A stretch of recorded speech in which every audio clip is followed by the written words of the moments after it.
estar acompañando haciendo la moderación de este evento.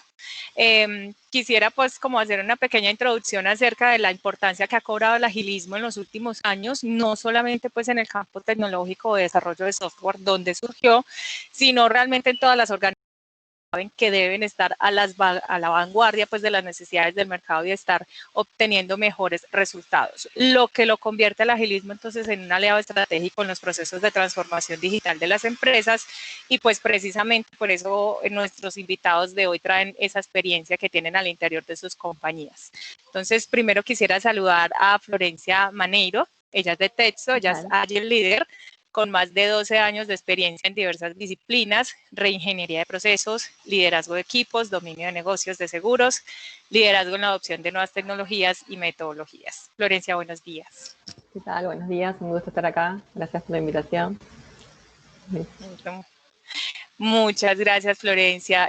También quiero saludar a Víctor Manuel Orrego, de Personal Soft, acelerador de transformación digital, a través de la optimización de procesos, cambio de cultura e implementación de plataformas digitales, y con más de 20 años de experiencia en el sector tecnológico desempeñando diversos roles. Víctor, buenos días. Muy buenos días a todos, muy buenos días, Daisy, gracias por la introducción. También Antonio Fernando Vera, de Algartech, especialista en la regeneración de procesos de negocio para la automatización organizacional basada en tecnologías de la información. Antonio, buenos días. Muy buenos días a todos. Gracias, Daisy.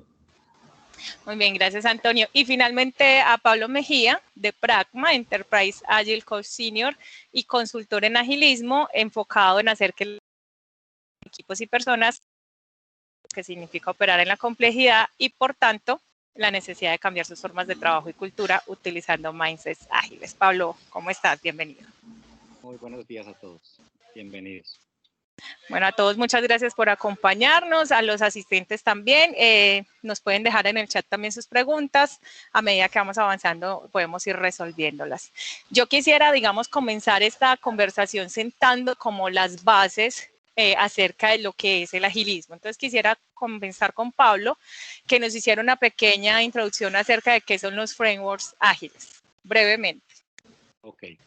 Bueno, lo primero es que es entender que todo en la empresa está girando cada vez más rápido, todas las variables, lo que quieren los clientes, lo que quieren los empleados, los productos y servicios, cómo se consumen, cómo se ofrecen. Finalmente, todo el motor de todo esto somos nosotros mismos. Nosotros como seres humanos estamos teniendo maneras más rápidas de acceder a la información y de hacer las cosas que antes nos tomaba más tiempo. Entonces, eso que empieza desde nosotros mismos, ese cambio que cada vez es más dinámico en nosotros mismos, en cómo nos acercamos a los servicios, cuando queremos comprar algo, por ejemplo, hace que las empresas entiendan que ya las lógicas donde podían poner fechas a muy largo plazo, donde se podían hacer unos cronogramas y la mayoría de las veces a lo mejor les iba bien, ya cada vez les va menos bien con ese tipo de maneras de pensar. Porque cuando yo hago un cronograma, por ejemplo, a un año, 6 meses y demás, estoy diciendo que va a pasar ciertas cosas, estoy prediciendo que va a pasar.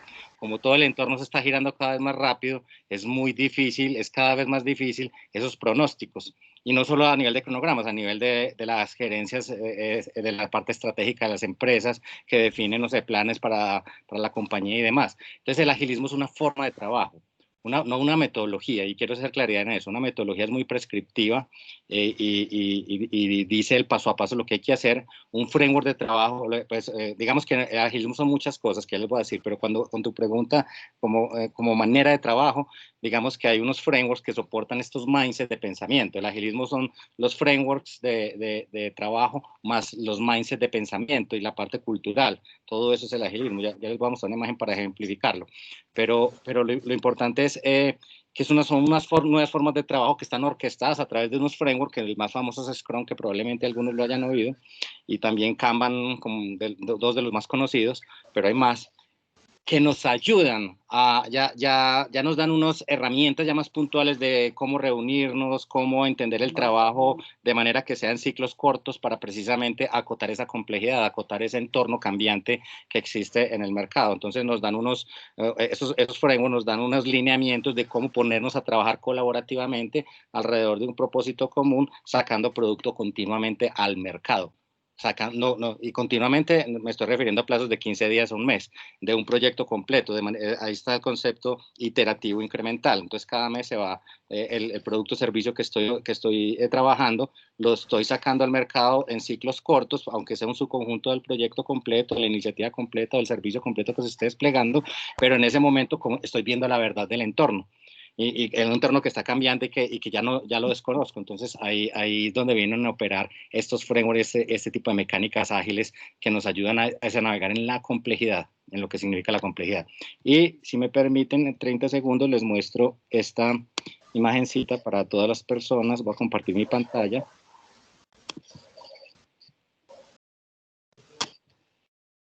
Aquí. Esto, para responderte completamente, la gente incluso entiende el agilismo solo como una forma de trabajo, pero los frameworks y las prácticas ágiles, esto que ven acá se llama la cebolla del agilismo. Los frameworks y las prácticas ágiles es como la partecita interna de estas capitas. Esto es lo más visible, pero esto es lo menos poderoso del agilismo. Precisamente por lo que les acabo de decir, el impacto que tiene que una organización digamos que decida trabajar con este tipo de técnicas, prácticas y mindsets, eso cambia culturalmente la empresa. Entonces, finalmente uno entiende que el agilismo es una serie de mindsets que están soportados en unos valores, en unos principios y orquestados por unas prácticas y herramientas. Aquí, solo a este nivel de prácticas es donde está Scrum y Kanban. Lo de aquí abajo es lo más visible y lo menos poderoso, y lo de arriba, que son los mindsets, valores y principios, es lo más intangible, pero lo más poderoso, es donde se gana el dinero realmente. Lo de arriba cambia menos frecuentemente, y lo de abajo cambia más frecuentemente. Esto es el agilismo como un todo. El agilismo no es solo, la parte metodológica, por decirlo así, o la parte de forma de trabajo. Muchas gracias. Gracias a ti, Pablo. Obviamente, cuando uno habla de agilismo, digamos que uno de los referentes más comunes que se tiene es el manifiesto ágil. Y quisiera preguntarle a Florencia, y para fines prácticos de esta conversación, sabemos que son 12 los principios de ese manifiesto, pero que nos hablara, digamos, para ella, cuáles son los 3 más relevantes. Bien, gracias, Daisy, por la pregunta. Continuando un poco lo que dijo Pablo y complementando con la pregunta, lo que nos viene a decir la agilidad es que el contexto, la única certidumbre que tenemos es el cambio continuo. Entonces eso nos obliga a pensar de una forma distinta. ¿Cómo hago para trabajar en ese contexto que cambia 100% todo el tiempo? Entonces, como decía Pablo, el agilismo nos invita a pensar distinto y también nos propone una serie de principios o ejes fundamentales. Para mí, en este camino que estoy recorriendo, porque entiendo que el agilismo es un camino, uno empieza a recorrerlo y va aprendiendo mejor y va a prueba y error practicando, digamos, es que es de 0 a 100 que va, sino tenés que comenzar ese camino de a poquito.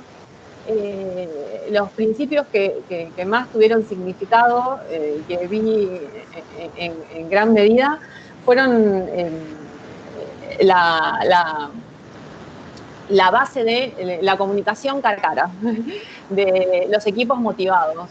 Cuando producimos equipos donde la comunicación principal sea basada en una comunicación cara a cara, en una reunión, y no en documentos, no en mails, no en formas más tradicionales, cuando logramos que un equipo de trabajo genere ese tipo de conversaciones profundas y de conexión continua, eso he visto grandes mejoras prácticas.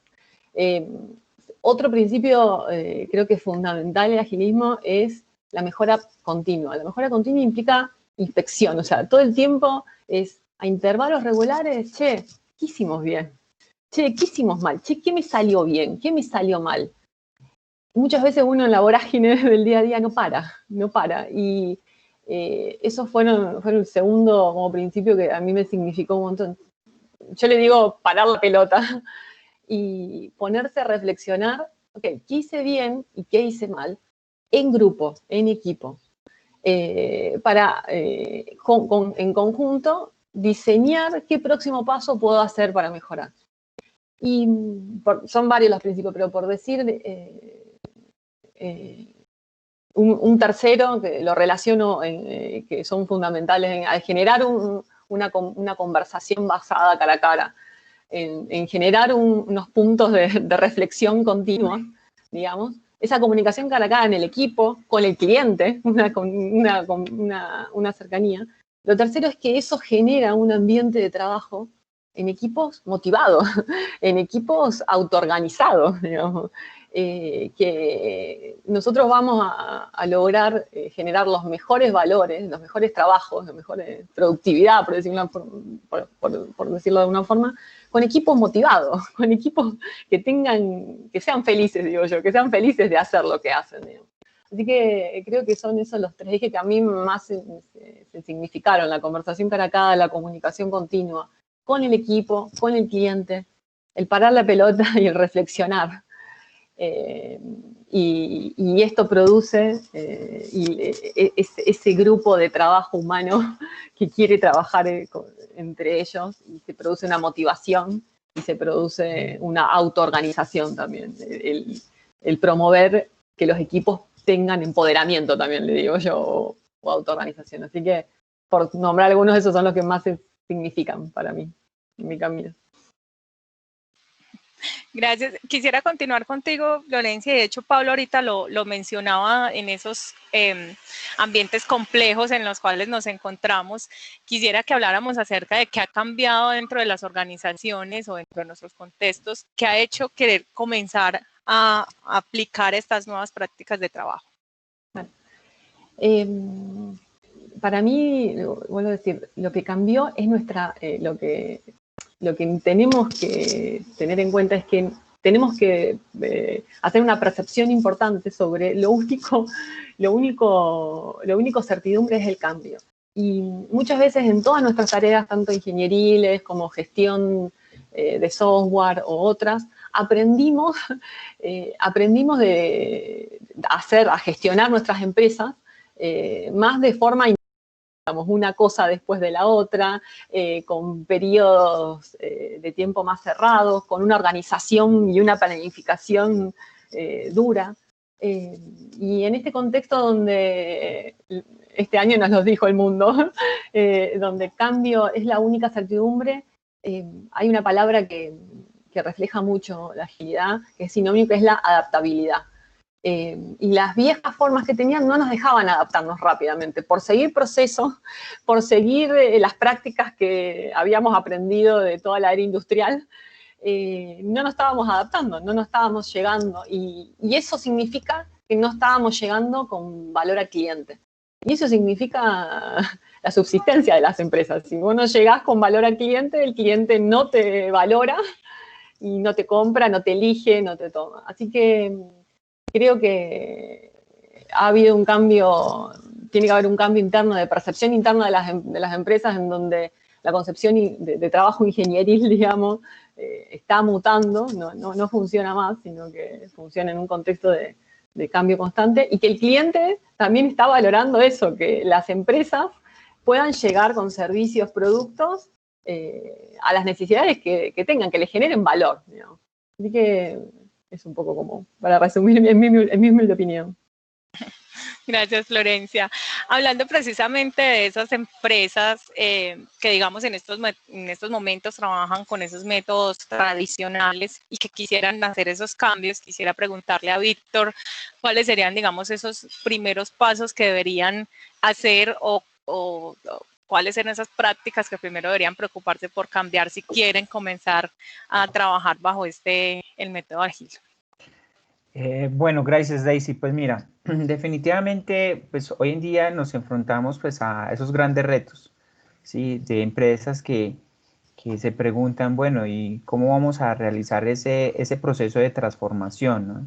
Porque eso es un proceso de cambio, es un proceso de transformación que implica mucho dentro de una organización. Sí, y una de las principales, pues creo yo, de las partes más importantes en ese proceso es la transformación metodológica hacia ese modelo ágil. porque como lo decía Pablo al inicio, pues esto estamos hablando de cambiar las formas de hacer de las cosas, ¿sí? Hoy las hacemos de una forma, las empresas tradicionales las hacen de una forma, ahora vamos a cambiar ese mindset, vamos a ver que definitivamente Agile nos ayuda y está cambiando la manera de hacer las cosas en muchas de las empresas, dando mejores resultados, ¿sí? El motivo principal de esto es porque Ágil se centra en generar valor, ¿sí? En generar valor en cada uno de los productos y servicios que nosotros prestamos. Y para conseguirlos, precisamente, pues tenemos que tener en cuenta algunos pasos o algunos tips. Creo yo que lo más importante es el sponsor. ¿Quién es el patrocinador de ese cambio? ¿Sí? En muchas compañías que inician con estos procesos, los cambios llegan desde las áreas de tecnología o desde equipos muy pequeños que dicen, bueno, vamos a empezar a hacer este cambio, etcétera, etcétera. Pero si son ellos contra toda la organización, es muy difícil que el cambio se dé. ¿Sí? Entonces, por ende, ese sponsor es fundamental porque es quien va a redirigir la estrategia, es para quien va a redirigir el cambio organizacional de la compañía, ¿sí? Esto supone muchas responsabilidades porque cuando ya se empieza, cuando ya empezamos con el proceso de cambio, pues ese sponsor es el que le va a dar la mano a ese equipo transformacional dentro de la organización, ¿sí? Vamos a encontrar retractores del proceso, vamos a encontrar aliados, pero en el momento en que existan esos retractores, pues ese equipo de cambio va a ir a donde ese sponsor, va a ir donde ese patrocinador y de cierta forma le va a poner la queja y le va a decir, oye, no, mira, no me están ayudando. Entonces ahí es donde el sponsor con todo su poder, entre comillas, nos va a ayudar a que ese cambio se dé. Luego de que ya hemos definido un sponsor, es muy importante tener un plan, ¿sí? No hablemos porque plan ágil no van, o sea, hablemos de un plan estratégico, o sea, por dónde vamos a abordar ese cambio al interior de la organización, cuáles son las áreas por las cuales vamos a iniciar, ¿sí? Luego entonces una vez hemos identificado las áreas donde ya vamos a iniciar ese cambio, armamos pequeños equipos de trabajo que lo que van a hacer es empezar a impregnar esas áreas y la organización con ese cambio. Pero entonces es muy importante tener y aterrizar cuál es esa estrategia. Obviamente, pues este sponsor es quien debe de avalar esa estrategia. Otro punto muy importante es la formación, ¿sí? Entonces acá es donde entran roles muy importantes como ese Agile Coach, que es fundamental dentro del proceso de transformación de una organización. Aquí ese Agile, pues la idea es que informe o de cierta forma entere al sponsor sobre cuáles son los cambios y luego que ese Agile trace un proceso, trace un mapa de ruta de transformación dentro de la organización, obviamente con base en esa estrategia que ya se ha definido. Por último, pensaría yo que es el seguimiento a ese plan, porque pues llevamos un plan, tenemos que seguir, también tenemos que medir. Entonces es un proceso de cambio organizacional que lo debemos de medir con base, con el fin de que nos ayude a tomar decisiones que apoyen esa transformación y que favorezcan la mejora continua dentro de la organización. Entonces creería yo que esos son como algunos de los aspectos más relevantes a tener en cuenta dentro de ese proceso de cambio y siempre pensando en que un tipo de cambio de esta índole puede generar dentro de la organización cierta incertidumbre, como decía ahora, ciertos retractores, pero pues definitivamente está comprobado que este tipo de metodologías ayudan a las organizaciones a generar valor desde el interior de la organización, porque es que muchas veces las empresas se concentran en generar valor en sus productos y servicios, etcétera, pero no están viendo al interior de la organización cómo estamos generando ese valor. Si nosotros logramos que ese valor se replique desde el interior de la organización, tenlo por seguro que esos productos y servicios van a ser más disruptivos, van a generar ese valor que realmente el cliente está esperando. Porque hoy en día sabemos que estamos en un mundo totalmente cambiante, lo estamos viviendo hoy en día, pues porque hoy muchos de nosotros estamos desde nuestras casas, muchos de nosotros compramos nuestros productos y servicios a través de una aplicación, a través de un smartphone. Entonces queremos tener una experiencia digital totalmente diferente. Entonces aquí estamos hablando de un nuevo consumidor, un consumidor que quiere algo diferente y pues las organizaciones debemos de estar preparadas para ofrecer ese valor que este nuevo consumidor espera. ¿sí? No sé si respondí a tu pregunta. Por supuesto que sí. Muchas gracias, Víctor. Ahora, quisiera también que habláramos de algunos de los 3 pilares puntuales de agilismo que nos ayudan pues precisamente a esa adopción dentro de las organizaciones. La inspección y la adaptación, el liderazgo y la cultura organizacional. Y quisiera que comenzáramos entonces con Antonio hablando tema del liderazgo. Y quisiera preguntarte, Antonio, entonces, ¿cuál es el papel del líder dentro de la implementación de estas nuevas prácticas? Claro que sí, Daisy. Bueno, como algunos sabemos, el agilismo básicamente maneja un papel homogéneo entre sus actores. Entonces, esto quiere decir que los socios estratégicos del propio proceso ágil son básicamente pares, ¿sí? Cada uno con sus características particulares y sus aptitudes. Entonces, el líder en este caso tiene que ser un facilitador. Cambia el papel un poco de gestor del tradicional project manager o del tradicional supervisor a ser un facilitador para poder llevar al objetivo máximo, que es, como decían mis compañeros, lograr un equipo autosustentable, ¿sí? Y que ese equipo pueda manejar sus tiempos de entrega, la calidad de sus tiempos de sus productos entregables y finalmente lograr el cumplimiento de objetivos estratégicos. ¿Qué pasa con el líder en este aspecto? El líder básicamente lo primero que debe manejar, como lo decía Víctor, es un apoyo promotor. O sea, se debe tener apoyo de gerencia o de las instancias superiores de la empresa, porque sin ese apoyo no se puede básicamente empezar ni tener libertad de gestión.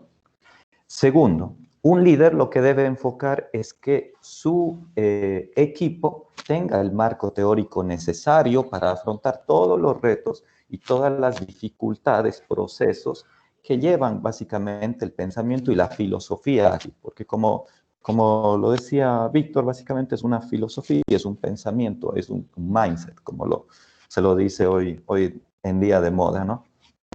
Luego, un líder realmente tiene que ver sus proyectos en términos de viabilidad, si es que realmente pueden ser ejecutables dichos proyectos, ¿sí? Con las competencias de su equipo, con su entorno, con lo que tiene, ¿sí? Luego, un buen líder en este caso tiene sí o sí que levantar un árbol de objetivos, que básicamente objetivos padres van a ser conformados por pequeños objetivos hijos, y estos objetivos deben estar ligados a KPIs, indicadores que me digan si lo he cumplido o no. Porque algo que pasa muy en día es la ambigüedad del cumplimiento de un objetivo basada en la percepción, en la cual dice, sí, yo siento que está mejor o sí es mejor, pero el mejor es muy relativo y depende de cada persona. Por eso es muy importante tener estos KPIs relacionados con mi propio árbol de objetivos, ¿sí? Luego, ¿qué pasa con los líderes en la parte del agilismo? Si nosotros formamos equipos, todos los equipos es muy probable que si bien manejen filosofía ágil, los procesos sean totalmente diferentes, ¿sí? Porque una de las propiedades del agilismo es la adaptabilidad al proceso que pueda necesitar mi cliente. Entonces yo debo formar mis equipos con los perfiles que deban ser adecuados para pues, dichos procedimientos y mantener esa adaptabilidad que es una característica propia del agilismo. Ahora, ¿qué pasa cuando yo ya formo el equipo? Identificar el método. Aquí sí ya estamos hablando de un método, de un conjunto de acciones basadas en la filosofía del agilismo para lograr dar un servicio de un proceso, ya sea un proceso a un cliente interno o un proceso a un cliente externo, en el cual yo voy a definir cómo trabajar mis reuniones diarias, los tiempos iterativos de cada sprint. Muy importante, el agilismo siempre se basó en reducir la documentación y la verificación y validación de sus propios productos.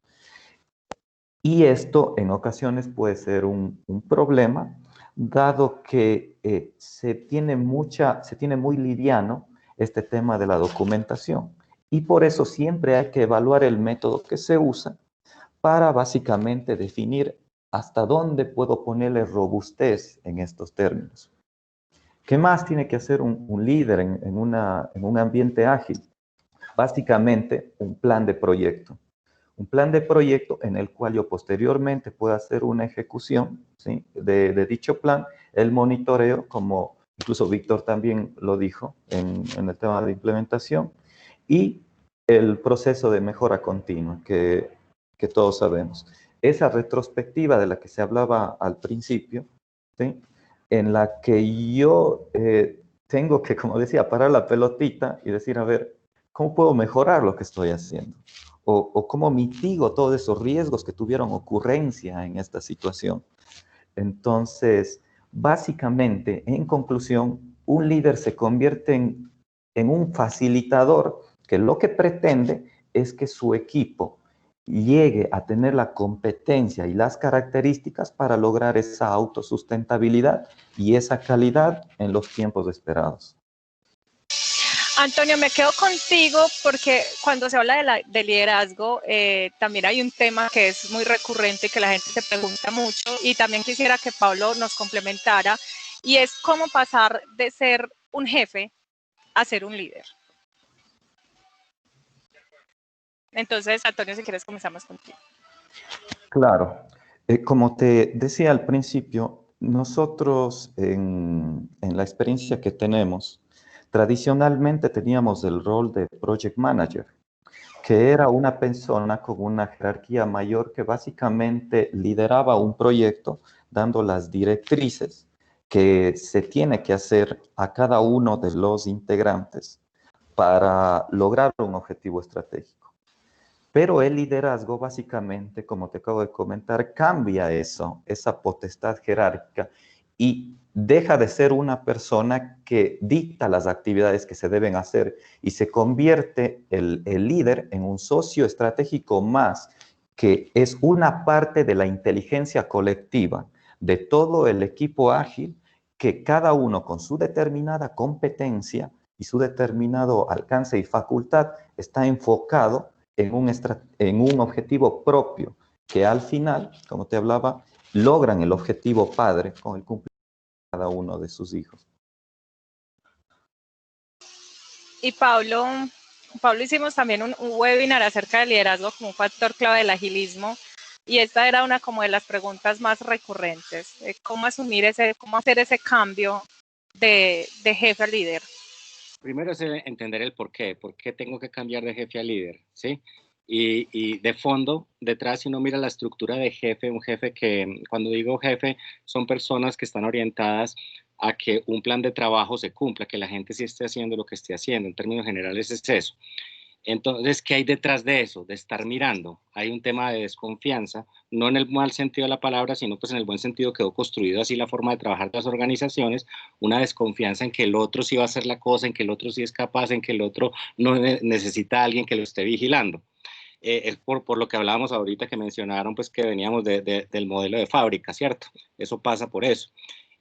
Cuando entendemos que en la lógica ágil, para que haya más fluidez y que se pueda mover como la organización, los diferentes equipos, las diferentes personas se puedan acoplar, juntar, conversar de maneras diferentes, no puede estar un jefe todo el tiempo dando todas esas instrucciones. Eso es muy lento. Eso es muy lento. Entonces aquí la propuesta es: dejemos el agua fluir más rápidamente, dejemos, más bien enseñémosle a la gente y estemos mirando cuáles son los movimientos correctos, de qué los tenemos que poner a conversar, pero uno no es el jefe de ellos. Uno lo que sí es el facilitador, como ya hemos hablado ahorita, tanto Víctor como Antonio, la importancia de cambiar hacia un estilo de coaching, un estilo de facilitación, pero profundamente más que ponerle títulos a eso, es un estilo de servicio. Eso es ponernos al servicio del otro. Starbucks tiene un ejemplo muy bonito, y es ellos hay un rol dentro de los cafés Starbucks que es el bartender. El bartender es el que ya sirve los cafés y se los entrega a los clientes. Resulta que en los Starbucks todos trabajan para el bartender, aunque tenga un rango superior o que sea un par. Si el bartender de cartón, el bartender no tiene que ir a la bodega por eso. El otro va y se lo trae. ¿Por qué son capaces de hacer eso? ¿Por qué son capaces de estar al servicio del bartender? Porque ya entendieron que estar al servicio del bartender es lo más cercano a estar al servicio del cliente. Entonces, haciendo la analogía, en estos equipos de trabajo tenemos que estar no solo los agile coaches, facilitadores y demás al servicio de los equipos, es toda la compañía, desde el presidente y la junta directiva hasta el último de la fila. Y eso es tener y empezar a navegar estos mindsets, realmente estar parados con centro en el cliente. No, esto no es de leerse un libro de cómo traer clientes y para dummies y todas estas cosas. Sí, dale. A Víctor, por favor, complemento. No, Sí, totalmente de acuerdo Pablo y Antonio. Yo creo que ese término jefe hay que mandarlo a recoger, ¿sí? Con todo el respeto de la palabra, el nombre y todo, pero creo que tú lo mencionas, o sea, nosotros como tal vez líderes dentro de una organización somos un colaborador más, somos facilitadores y el objetivo es generar, yo creo que generar esa confianza. Ahorita vamos a hablar un poco de cultura y es empezar a generar esos cambios culturales dentro de las organizaciones de tal forma que creemos unos equipos totalmente productivos, autodesarrolladores de sus propias iniciativas, donde generemos esa confianza en ellos y sepamos que obviamente vamos a salir adelante con todos los proyectos. ¿Que hay problemas porque siempre los van a ver, pero creo que ahí es donde está el apoyo de ese líder que es un integrante más dentro del equipo, ¿sí? No hay que verlo en esa estructura, esta estructura jerárquica tradicional donde estamos en la parte de arriba y pues abajo están los colaboradores. Creo que la pirámide hay que invertirla. Sí, arriba está el cliente, colaboradores y nosotros estamos como soportando, apoyando los equipos. Totalmente de acuerdo, Pablo y Antonio. Ahí Florencia también nos quiere complementar algo. Ahí para complementar, estoy de acuerdo con lo que dicen los chicos.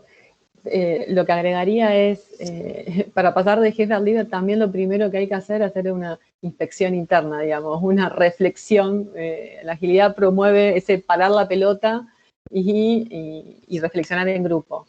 Lo primero, y a mí me pasó, es reflexionar, che, esta forma de trabajo, de control, ¿está funcionando para mí y está funcionando para mis equipos? O sea, parar la pelota y una reflexión profunda interna para producir ese quiero cambiar. Y ahí se empieza a producir una exploración, un querer explorar desde la capacitación, desde la asesoría externa, pero comparto también lo que decía Pablo, desde el por qué, pero creo que también se empieza con una reflexión interna, de decir esto está funcionando realmente o hay algo que no está funcionando. Sí, dinos, Pablo. Completamente de acuerdo con Florencia. Es que nos faltó la segunda parte de la respuesta. Primero era el por qué y luego es el cómo se hace, que es tu pregunta. Esto como muy dice Florencia, el primer paso es entender que los que tenemos que cambiar somos nosotros.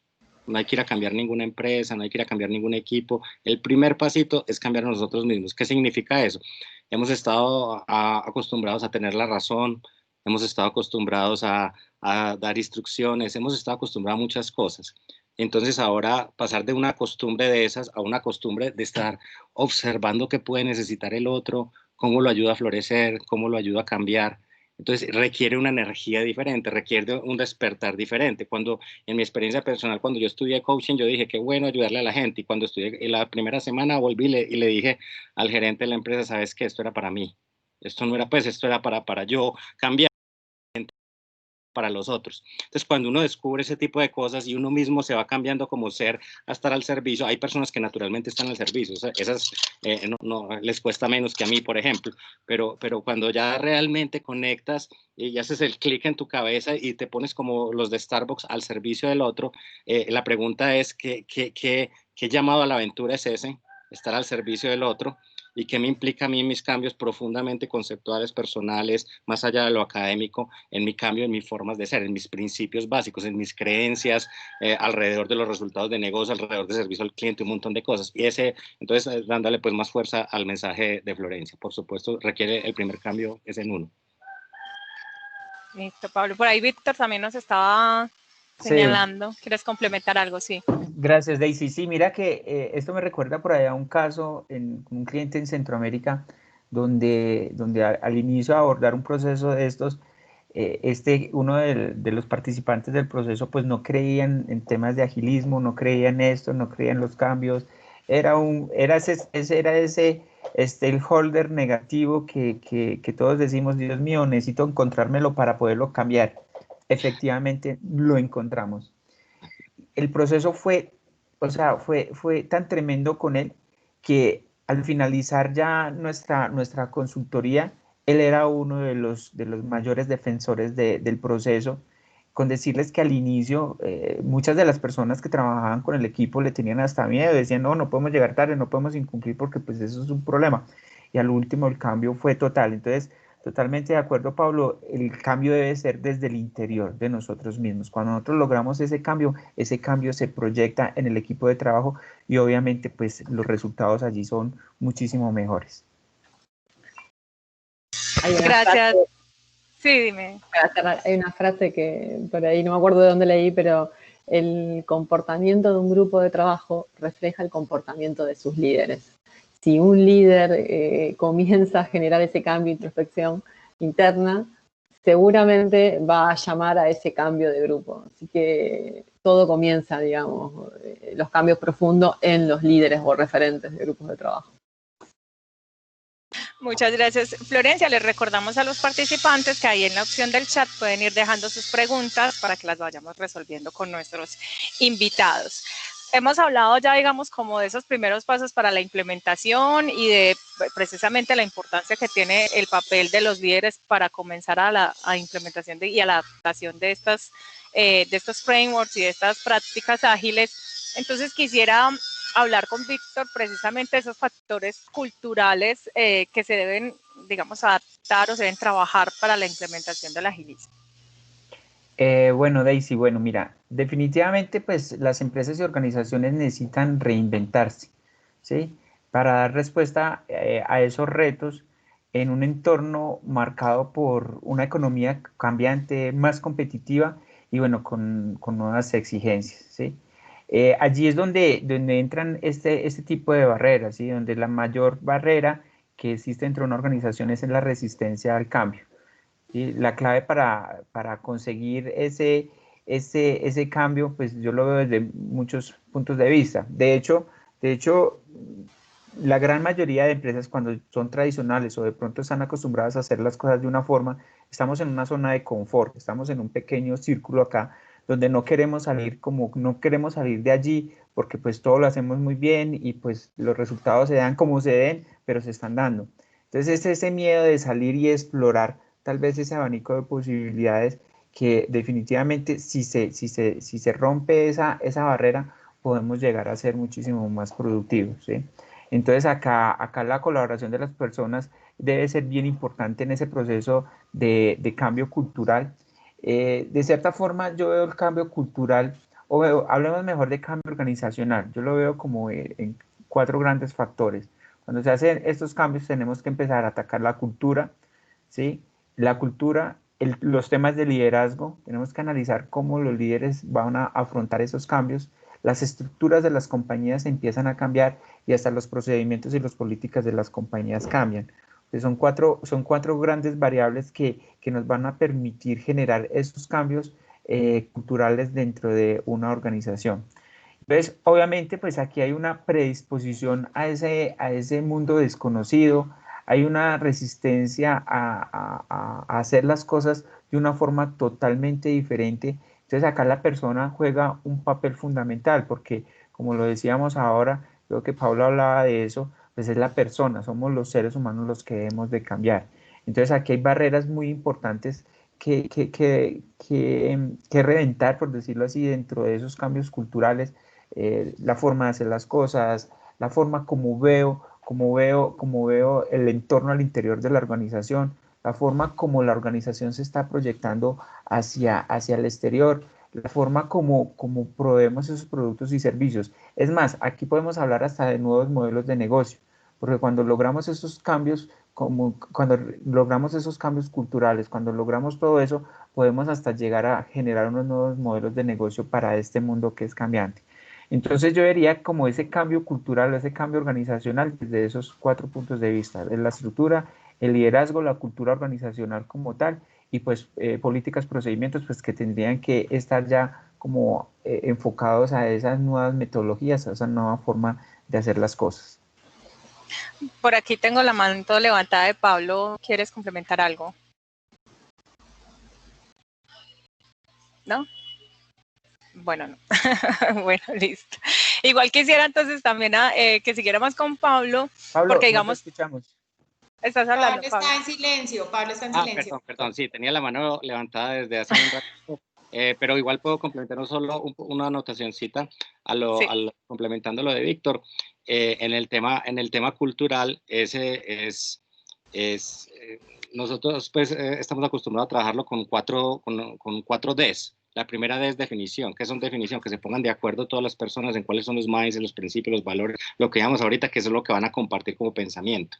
La segunda D es que lo demuestren, y empieza por los líderes. Que es lo que definieron, lo demuestren en el día a día, que no vayan, que no digan, sí, definimos este mindset o esta estrategia y luego hago otra cosa en las reuniones. Si no demuestran, no va a pasar nada abajo, no va a haber un cambio cultural. Es que la cultura, uno no hace un proyecto cultural, uno solo cambia comportamientos y pensar, y maneras de pensar de las personas, y eso cuando se masifica se vuelve una cultura. Pero entonces siempre el paso los pasos son poco a poco. La tercera es que enseñarles a demandarse entre ellos las cosas. O sea, si ya definieron, ya lo estás demostrando, pero cuando alguien en una sesión, en una decisión va en contravía de un mindset, hey, ¿por qué estás en contravía de ese mindset? Y al otro le dices, ¿y por qué tú no lo defendiste? Pues, o sea, que se aprendan entre ellos a defender los mindsets, o las definiciones, digo, para que se pueda permear en la organización. Y luego la última D es delegación, es que la gente que tenga gente a cargo haga las primeras 3 Ds para que se cascadee y realmente se convierta en un tema cultural.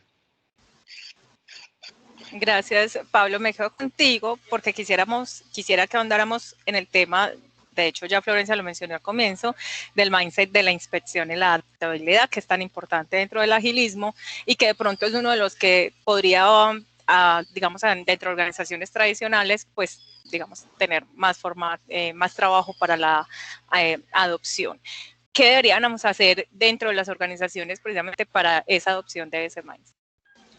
Bueno, entonces, apoyándonos en lo que ya hemos dicho, entendiendo pues que es un entorno cambiante, y no solo cambiante, sino que es un entorno incierto, donde se requiere que tú actúes sin certeza de que lo que va a pasar es lo que estás pensando. O sea, eso es bajarse de esas creencias y de esas verdades absolutas que muchas personas tienen en que las cosas se van a arreglar porque hacen un proyecto u otro, el problema de negocio que estén hablando en cuestión. Entonces, cuando entendemos ese entorno, ¿qué es lo único que nos queda? Dar un pasito y mirar qué pasa. A ver qué es lo que está pasando con eso que saqué al mercado. Y si eso son buenas señales o buenas noticias, digámoslo así, entonces puedo dar otro pasito. Pero si son malas noticias en el sentido que no es lo que yo esperaba, entonces me toca reflexionar y plantearme por qué otro camino avanzo. Pero no tengo que seguir un cronograma preestablecido o unas ideas preestablecidas, no tengo por qué seguirlas. Es como la energía del surfista. El surfista sabe que tiene que llegar a la playa y el surfista va navegando, pero él no sabe exactamente cuál va a ser la ruta. Eso depende de lo que emerja en cada momento a través de las olas. ¿Sí? Entonces las olas parecieran un impedimento, pero realmente es lo que hace que el surfista encuentre un camino fluido y con armonía hacia la playa. Entonces esto es lo mismo, esto es sacar producto, servicio, lo que sea, a producción en tiempos cortos, como ya hemos hablado, para accionar todo lo que hemos hablado, y eso es inspeccionar. Entonces saco a producción, cuando saco a producción, inspecciono. Entonces, ¿qué inspecciona uno? El pasado. La palabra inspección está ligada al concepto del pasado. ¿Y para qué analizo el pasado? Para decidir cómo trabajo hacia futuro, que esa es la adaptación, cómo me adapto. Eso es el concepto, como concepto, inspección, adaptación. Entonces, eso va transversal a las diferentes cosas que uno quiera manejar en una empresa, en una organización o incluso a nivel de proyecto. Quiero inspeccionar y adaptar mi forma de trabajo, quiero inspeccionar y adaptar el producto o servicio que estoy trabajando, quiero inspeccionar y adaptar mi talento humano y los mindsets, no sé, quiero inspección y adaptación como filosofía, casi como mindset, como tú muy bien lo decías ahorita hace un rato. La inspección y adaptación es un mindset permanente. Sí. Florencia, quisiera complementar ahí. Sí, ahí me gustaría complementar. Comparto, la inspección y adaptación es un mindset continuo y sumado a la mejora continua, la inspección. Y muchas veces relacionado al cambio cultural, hay que tener mucho cuidado que en esa inspección a veces hicimos cosas bien y cosas mal. Y tenemos que dejar de lado el buscar culpas y con los dedos acusadores, porque muchas veces tenemos esa forma, a pasar a evolucionar hacia si hay un problema, el problema es del equipo, es del grupo, y qué hacemos para mejorar, digamos, más allá, hay dos, creo, ejes. Uno es lo que estamos haciendo sirve y qué hicimos bien y qué hicimos mal, digamos, como grupo de trabajo para que esa producción haya llegado. Por eso se habla mucho de ir a mindset en esa inspección y adaptación de comunicación no violenta, de escucha activa, digamos, vuelvo a los principios, el valor de esas conversaciones, digamos, porque muchas veces tenemos muchos problemas donde esa inspección y adaptación, a veces la inspección cuando no funcionan, porque a veces las cosas no funcionan, termina siendo de los acusadores. Entonces creo que algo fundamental que es un valor es tener mente abierta en función de nos va bien, le fue bien al grupo, el grupo le aceptó, y si no, es un problema, es una responsabilidad que tiene que mejorar el grupo. Es parte de la cotidiana, digamos. O sea, eso creo que es casi hasta un cambio cultural, digamos. No sé si los chicos piensan lo mismo, pero a mí me pasó, ¿no? en los contextos donde lo vivimos. Sí, pues aquí. Bueno, tú me das pie precisamente hablando pues de precisamente ese trabajo en equipo y esa inspección hacia los equipos, de hablar acerca de esas características de los equipos ágiles. Y quisiera que Antonio nos ayudara con esa pregunta de qué deberían tener los equipos ágiles dentro de las organizaciones. Claro que sí. Bueno, pues como Florencia lo indica, al final se resume en que nuestra mente tiene que cambiar a que somos un equipo. Al final de cuentas, el equipo la gana o la pierde. Si esto fuese la final de la Champions League y yo soy el delantero y meto 2 goles, pues bien por mí, me fue bien. Pero si mi defensa estuvo mala y a mi arquero se le resbaló la pelota y nos metieron 3, pues perdimos la final. Sí, perdimos la final y a mí no me va a servir de nada apuntarle al arquero, apuntarle a los defensas. El equipo gana y levanta la copa, o el equipo pierde y a seguir entrenando para la próxima ganarlo. Entonces, al final, la primera característica es que somos un equipo, tenemos que ser un equipo, somos un todo, lo que hablaba anteriormente, somos una inteligencia colectiva unida por pequeñas fracciones que tienen una competencia específica que logran un todo. Entonces, otra de las características que salta a la vista es básicamente el contacto diario, el face to face que se dice, bueno, figurativamente, en el cual todos los socios estratégicos durante el proyecto o cualquier tema en el que se use agilismo, se tiene ese contacto frecuente que da como consecuencia que se conoce el estado del proyecto en todo momento, los pros, los contras, vamos bien, vamos mal, cómo estamos en nuestro diagrama de Gantt y todo ese tema. Al final, esto de aquí permite identificar cualquier amenaza en una etapa temprana, y cualquiera de estos problemas va a tener un impacto menor al que si usáramos cualquier tipo de filosofía tradicional en la cual podría ser catastrófico identificar un problema al final de la obra. Es como si yo hiciera un puente y cuando esté todo el puente me doy cuenta de que me olvidé de hacer un canal de esos y que eso en una lluvia se va a inundar. Sería catastrófico.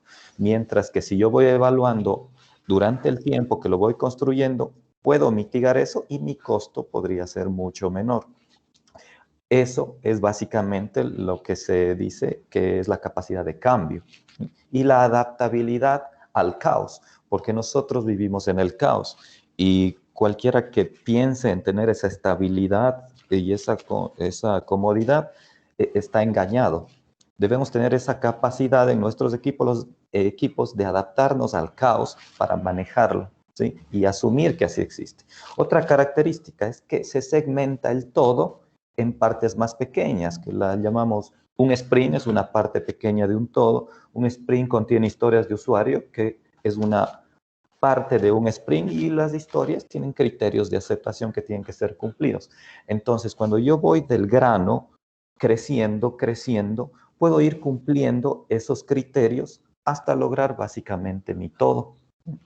Y al final, el proceso de mejora continua, que es básico. O sea, el sentarse y decir, mira, en el ciclo anterior, en nuestro sprint anterior, en nuestro proceso anterior, estas fueron nuestras virtudes, estos fueron nuestros defectos, con lo que tenemos, ¿qué podemos hacer para mitigar lo anterior?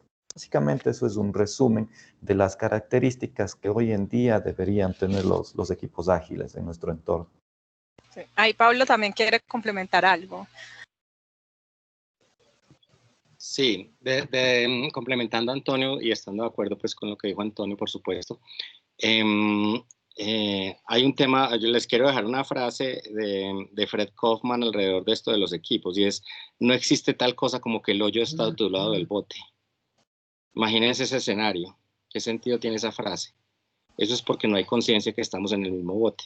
Entonces, un equipo ágil es eso, un equipo que entiende que donde esté el hoyo o donde haya que ganar la final de la Champions, todos estamos juntos en el mismo bote. Entonces, ahí es donde se rompen los hilos. Entonces, otras características adicionales a las que dijo Antonio de los equipos ágiles es que son cross-funcionales. Normalmente, para sacar algo que le importa a un cliente de la calle, el único que es capaz de abrir la billetera y sacar un billete es el cliente. Y gracias a eso se genera todo lo que el concepto empresa, el concepto empleado y todas estas cosas. Entonces cuando nos centramos en atender ese cliente, eso se llama un flujo de valor. Ponemos estos equipos multifuncionales, se sacan de los hilos y se ponen de los diferentes áreas de la organización. Un equipo puede tener una persona de mercadeo, una persona de tecnología, una persona de jurídico, no solamente pues en ámbitos de software. Si estamos hablando solo de software, pues tiene los roles que ya sabemos, pero adicionalmente pues puede tener expertos en ciertas áreas de negocio dentro del equipo. Entonces, eso se llama multifuncional, y cross-funcional significa que entre ellos mismos roles, ya cuando está en el equipo más maduro, empiezan a hacer labores de los otros roles para ayudarle, así como al bartender le ayudan los otros, aunque no sea su función, aunque no estén contratados para eso. Así mismo se vuelven cross-funcionales los equipos con el tiempo. Y la otra característica adicional es que los equipos están hechos para permanecer, no para que inicie para que se armen y se desarmen cuando existen proyectos, sino es la organización la que es responsable de estarle dando flujo de proyectos al equipo, porque es un equipo que cada vez es más maduro y más de alto rendimiento. Gracias. Eso. Gracias, Pablo. Les recordamos que si tienen alguna pregunta la pueden consignar ahí en el chat para nuestros invitados. Y yo quiero aprovechar estos últimos minutos que nos quedan porque quisiera como verlo ya ejemplificado y aplicado a algo real. Entonces me gustaría que cada uno nos comparta alguna experiencia dentro de sus organizaciones o dentro de su trabajo donde, digamos, la aplicación de estas prácticas y frameworks ágiles ayudó a la resolución de un problema o ayudó pues a obtener mejores resultados. Entonces quisiera comenzar con Lorenzo. Sí, en mi caso puntual, yo vengo del mundo del desarrollo de software, de IT. Y cuando empezamos el camino estábamos, no sé si todos conocen el concepto, pero estábamos en la típica cascada. Cascada se llama en desarrollo de software cuando haces software de la forma ingenieril, digamos, una cosa exactamente después de otra. Entonces, y en ese desarrollo de software en cascada, digamos, en donde unos hacían los análisis, otros hacían el desarrollo, otros del testing, otros el despliegue, con un cliente teníamos grandes problemas. Yo cuando digo, a veces hay un bollo de problemas, un ovillo de problemas, hay que tirar de uno. Pero algunos problemas que teníamos eran el 60% de rotación de las personas. Los equipos en desarrollo de software es una problemática real en Haití. Hay mucho más talento, hay mucha demanda de trabajo en Haití y poco talento humano en Haití. Y los talentos humanos quieren y seleccionan hoy ambientes de trabajo buenos, con buenas metodologías y ordenados y donde se puedan desarrollar, y con tecnologías actualizadas, ¿sí? Teníamos un gran problema que las personas se nos iban, no querían estar en los equipos, 60% de rotación en un equipo, los que saben de grupos de trabajo es terrible, todo el tiempo se van renovando, no puedes formar equipos. Luego de un año de trabajo en donde literalmente rompimos toda esa cascada y empezamos a trabajar con grupos de trabajo, células le llamamos, que empiezan a incorporar metodologías ágiles y mindset ágil, y en donde sumamos el trabajo del cliente y múltiples proveedores, ese problema de rotación lo bajamos al 10%. realmente eso fue un cambio terrible, porque las personas ahora están motivadas y contentas y felices por estar en este ambiente propicio de trabajo. Por decirte un ejemplo puntual, hasta con números, digamos. Obviamente que hay otros factores también, pero el gran problema que teníamos era la forma de trabajo caótica, pasamos de la cascada del caos. Y en un segundo problema real y puntual, en nuestro cliente había mucho conflicto, el área de IT muy separada del área del negocio, eso suele pasar a veces, y con mucha fricción, digamos, niveles de tensión altos, y al poner y generar grupos de trabajo diarios, en donde estén responsables de IT, negocio, y formen un equipo de trabajo, esos niveles de tensión y de conflictividad bajaron en esa unión de, por decir de una forma, áreas que muchas veces en organizaciones tradicionales son más estancas, digamos, TI por un lado, negocio por otro. Así que eso fue un poco los ejemplos puntuales de este último año que te puedo decir. Gracias, Florencia. Víctor, te escuchamos. Bueno, pues ejemplos varios, voy a tomar como los más relevantes. Uno, al inicio, bueno, yo hoy en día estoy en el área de negocio. Antes, durante muchos años, estuve en el área, pues, tecnología, técnico, desarrollador de todo. En esa vida del pasado, bueno, hago un paréntesis, durante casi 15 años estuve trabajando en Centroamérica para esta empresa de tecnología y muchos de los trabajos que nosotros desarrollábamos eran remotos. Al inicio, el tema metodológico fue algo muy complicado porque pues teníamos gente en Colombia, teníamos gente en Paraguay, había gente en África, en Centroamérica, y eso era muy complejo. Al adoptar metodologías ágiles, los cambios fueron totales, o sea, el cambio fue total, hubo un proceso fuerte de capacitación, de involucramiento de esas tecnologías, los que éramos los líderes de todos los equipos, pues nos metimos muy fuerte en esto y creo que ese trabajo remoto que creo que nos anticipamos a todo lo que está pasando hoy en día, lo vivimos y luego ya se adoptó como parte de la cultura de la organización. Entonces, eso fue un muy buen aprendizaje. Ya desde el área de negocio, varias experiencias, pero con clientes, donde nosotros les ayudamos en su proceso de transformación y veíamos clientes que al inicio eran un poco escépticos frente a los cambios que se estaban presentando, pero una vez se les dio, como digo yo, la pruebita, sintieron que realmente esto es real, tomaron como iniciativa el adaptar metodologías ágiles, no solo a nivel de tecnología, porque es que normalmente uno lleva estos a tecnología, pero ya cuando tú ves que esto se replica a nivel organizacional, creo que ahí es donde uno la está sacando del estadio, porque es un cambio cultural, es un cambio en toda la organización. Entonces ahí creo yo que es un poco más relevante ese proceso, ya que pues se inició en áreas muy pequeñas y fue migrando a la organización en general. Creo que eso pues es como lo más relevante que me ha ocurrido. Muchas gracias, Víctor. Antonio, sigamos contigo. Bueno, claro, yo tuve una experiencia similar aquí a Víctor y a Florencia en una de las operaciones donde en realidad se usaba ingeniería de software en cascada y la operación durante 3 años en el desarrollo de un sistema había tenido varios tropiezos. De repente se cambió a metodología ágil, 100% Scrum, literalmente, y en cuestión de 6 meses el cliente dejó de tener ese sinsabor de que no se estaba avanzando, de que no se veían resultados. Y eso es básicamente gracias al contacto constante con el cliente. Todos los días él ve qué se trabajó ayer, qué problemas hubo, qué se va a trabajar hoy, el avance que ha habido acorde al diagrama de planificación de los sprint planning. Igual una célula multifacética de estos. Yo creo que en la ingeniería de software el agilismo ya está adoptado desde década y más atrás, ¿sí? Es algo que ya lo conocemos los que vivimos en ambientes de tecnología.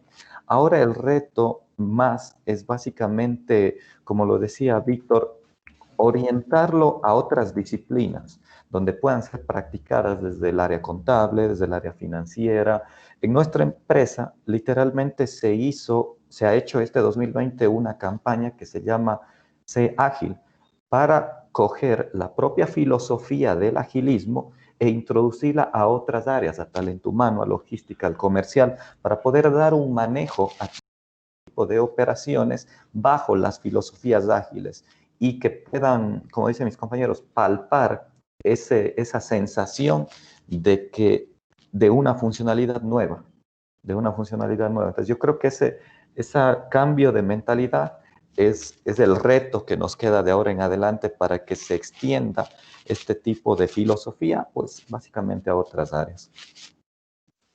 Muchas gracias, Antonio. Y por supuesto, no, por último, pero no menos importante, Pablo, ¿nos puedes dar tu ejemplo? Bueno, voy a ser muy cortito porque ya se nos acabó el tiempo.